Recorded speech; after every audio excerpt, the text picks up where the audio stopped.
Well, hello YouTube. Here we are with another bicycle related video.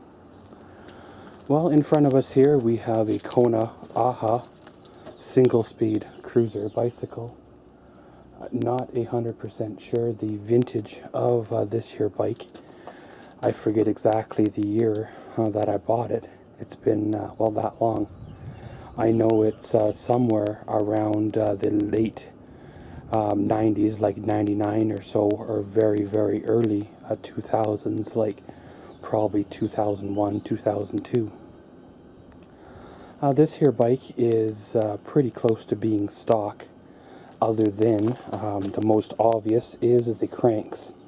From factory they had a really, really nice aluminum crank with, I believe, a red chain ring. Now, unfortunately, due to my riding style, I actually broke that aluminum chainring, so I swapped it out for a one-piece steel chainring crank set, you know, which is a little bit on the heavy side, but hey, it's done very, very well ever since. Now, you really can't, you know, count tires and you know, cables and such as being original equipment, but they've been on there almost as long as well. This here bike, I like it because, well, it's simple, it's single speed, there's not really a lot to go wrong. It's almost like an overgrown BMX bike like you used to ride as a kid. Now, of course, I use this here bike, you know, for my recycling runs, for throwing in the back of the truck when I gotta drop, you know, the new truck off at this dealership, or appointments and such. It's just very, very simple, very, very nice to ride. Now, of course, over time, you kind of develop a taste for wanting to upgrade things, wanting to change things out. Sometimes you get the opportunity to do something and you want to do it. Now, I do have the itch to put a front suspension fork in this here bike. Being it's a tall frame, like a 20-inch or 21-inch frame, a lot of suspension forks won't work in it. Now, I'm pretty sure in my collection of everything, I do have a tall frame suspension fork, so I'm going to go dig around in my parts, see what I can find, and then, well, if I can find what I think I got, then we will attempt the transplant. Okay, so the fork that I wanted to use, however, was too short for this frame. So I have come across this white fork. I would have preferred to had well, a black one, but I guess it is what it is. Now, there are a few things to consider when you're transplanting any fork, whether it's a rigid fork or suspension fork, into any frame. You got to consider the steer tube size, as in height-wise, and the steer tube diameter. Some bikes have different sizes of steer tube, and you can't put a smaller fork or a bigger fork in a smaller hole based on the bearing race and all that good stuff. So, of course, we might do some trial and error. This might be a fail video, or this might be a success. You never know until you try. So pretty much, guys, let's get on into this and, well, see how far we get. Okay, so of course, before we start this here project, a little bit of a rundown to double check. Make sure the fork you are changing it out for has the provisions for front brakes. A lot of the forks nowadays have disc brake on the front. Now, of course, being this is a single speed bike, I really don't need to have front brakes. However, there are occasions where they do come in handy. It would be nice to have them. So, of course, that's I did find the perfect fork that I think would work. However, of course, that was one of the reasons why I couldn't use it. based on the fact of it had the setup for disc brakes, and at this time I'm not going to upgrade this bike to that brake setup. So what I would start by doing right now, if you're planning on reusing your front stem and front handlebars, is to detach the stem from the fork. Then of course the fork will drop away, the front wheel will be loose and everything. Then you jam, providing all the measurements line up, then you insert the new fork in and it's good to go. Now you probably should remove the front brakes off the fork before you get it loose from the bike.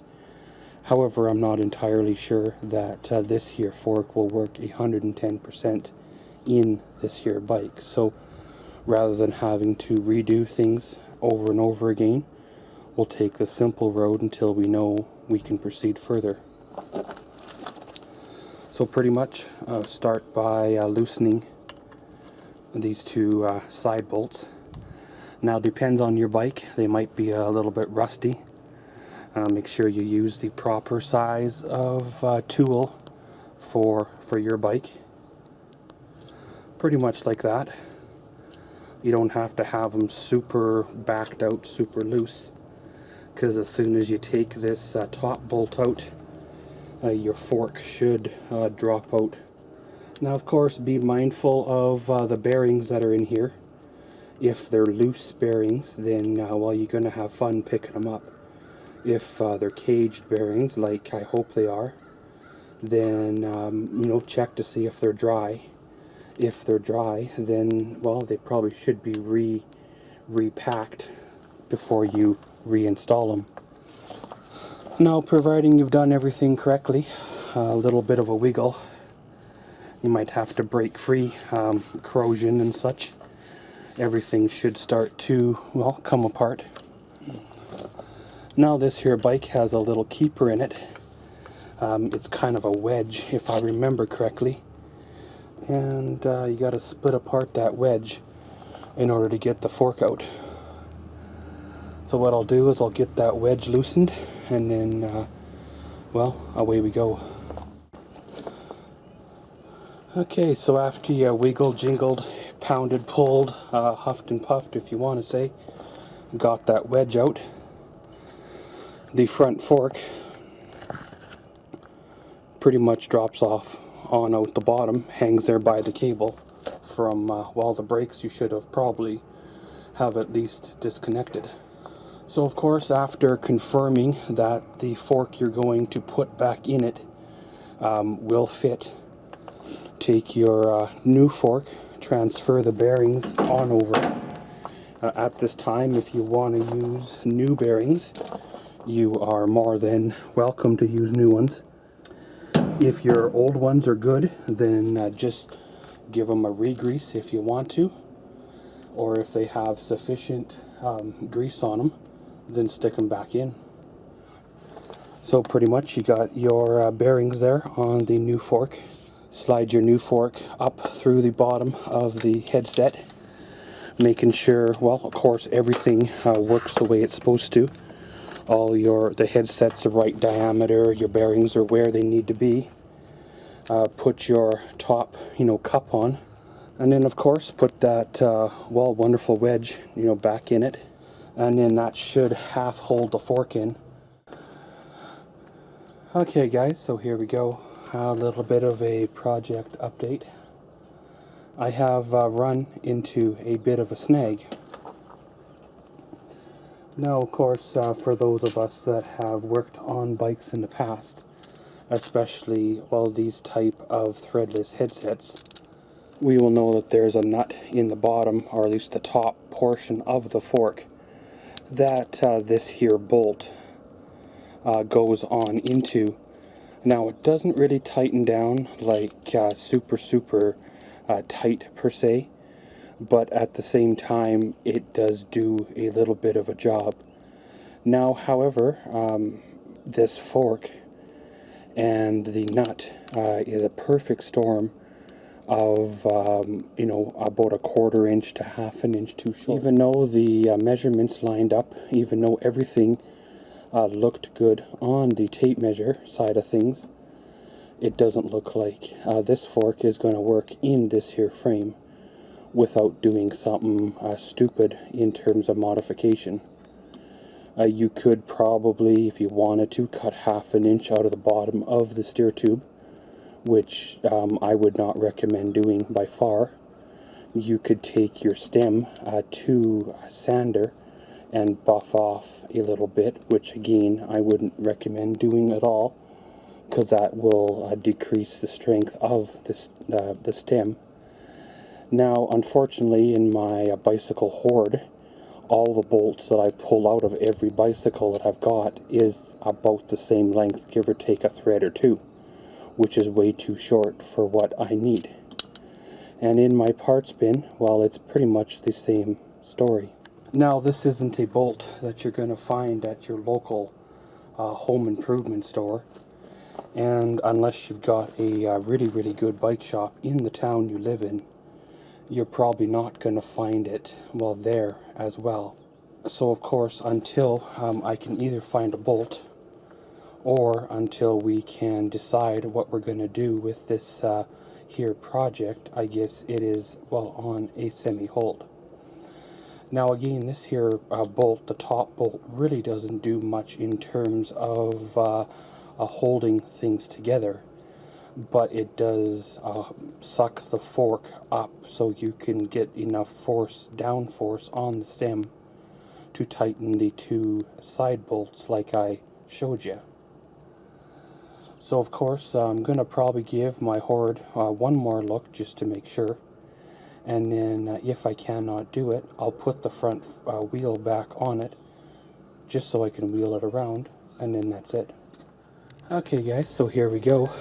So after about an hour or so of running around, going to a couple of different places, checking out some of the resources that I have. Of course, all the big box hardware stores and stores like that were totally, well, I would call them a waste of time going there. I went to the only serious fastener supplier in this town, and of course I was able to find, well, what I was looking for. As you see, I got 2 bolts there. One of them is about 1/2 inch or so longer than the other one. The only downside being is this fastener store doesn't waste their time selling, you know, individual bolts one by one for like, you know, 10 cents or $1 a piece. So of course I had to buy a bag of 25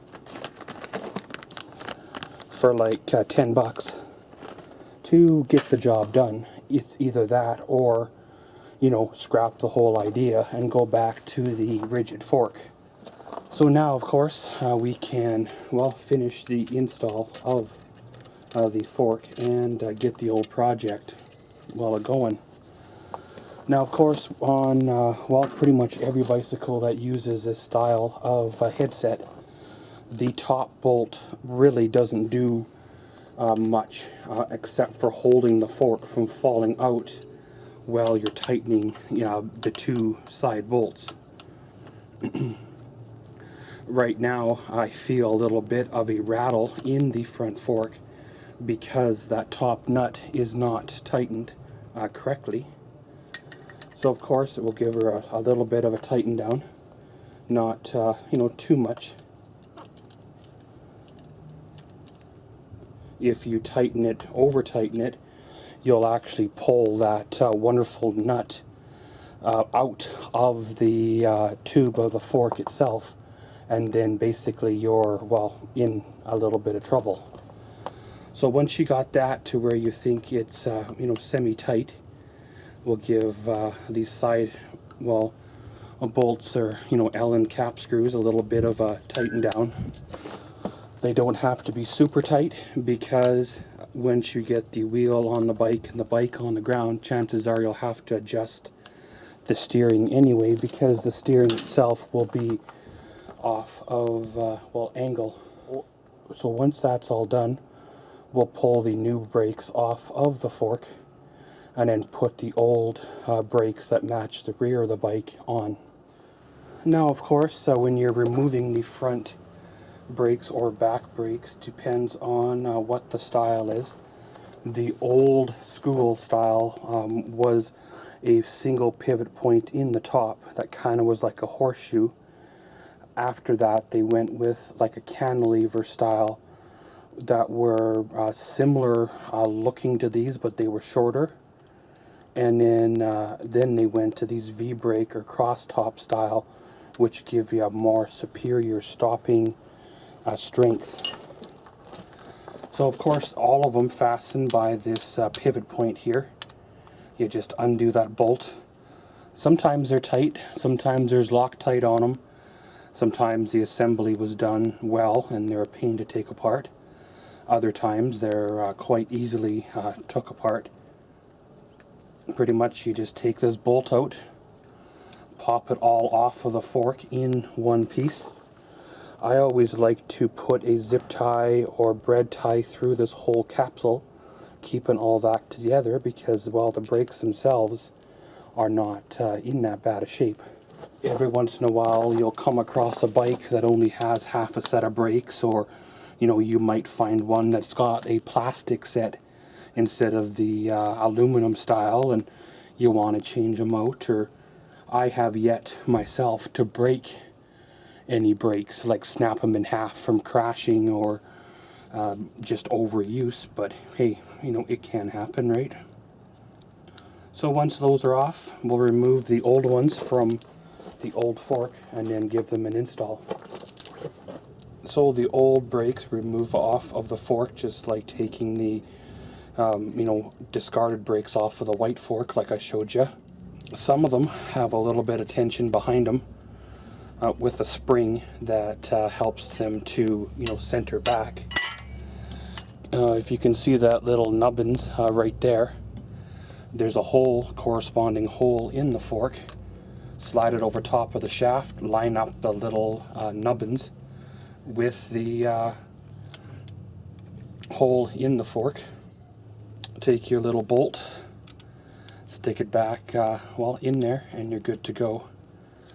Sometimes you might have to scrounge around in your bin and get longer bolts or shorter bolts based on the brakes themselves, based on variables there, but most of the time your bolts that you took off should interchange and go back on. Make sure both halves move freely, and then, well, it should be ready to install the front wheel in there again. So I'll drop the front wheel back in there, run my cable, and then we'll check back in when she's all hooked up. Okay guys, so there we go. Pretty much got the front suspension fork changed on over. It doesn't look that bad on the bike. There is white on the bike, so therefore it kind of matches, kind of, sort of, maybe. The fork itself fits very, very well, other than that tiny little bolt issue. So, another ½ an inch on the fork side would have been nice. But when you're dealing with used parts, you can't be fussy on certain things. Of course, got the front wheel on, got the brakes on. Everything pretty much, dropped right back where it belonged from before. Just a matter of, needing a tune-up on the bicycle, and, it'll be good to roll for another season. Of course, watch for part 2 on the suspension fork video. If the fork turns out to be something that I like, something that turns out to be of value on this kind of bike, and the white gets to the point where it annoys me, then we will sand it down and give it a paint. If not, then hey, it's good to go, good to roll the way it is. The bike is in by no means a mint shape anymore, so really the fork itself, with a few chips and scratches, matches the patina, if you want to say, of the bike. Of course, with a little bit of patience, a little bit of head scratching, a little bit of thinking, having obviously used parts on hand, or a source to good new parts, you can customize, convert, make any bicycle fit your needs. But this has been a fork changeover from a rigid fork to a suspension fork on a single-speed Kona A'Ha bicycle. And as always, thanks for watching Maxwell's World. Comment, subscribe, and enjoy.